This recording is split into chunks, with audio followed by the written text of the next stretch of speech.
Class చదువుతున్నాం. మా madam పేరు విష్ణుకుమారి. హాస్టల్ ఎస్సీ హాస్టల్, ఆశ్రమ పాఠశాల, సైకిల్.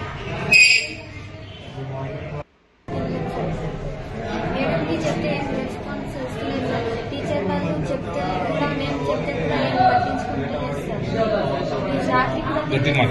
రాత్రి కూడా తినలేను సార్.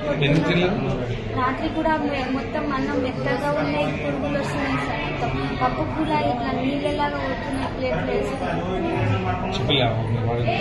వార్డెన్కి చెప్తే ఏం, మేడంకి కూడా చెప్తే ఏం పట్టించుకుంటలేదు సార్. ఎన్నిసార్లు చెప్పినా మంచిగా చెప్పిస్తాం అంటారు కానీ ఏం ఎంతమందికి ఇబ్బంది? 15 మెంబర్స్ కి ఏమైంది?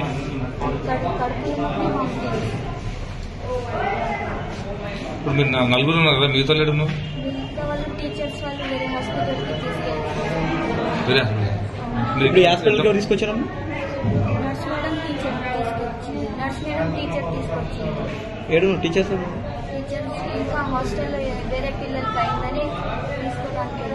ఇప్పుడు మొత్తం ఎంతమంది పిల్లలకు? 15 మెంబర్స్.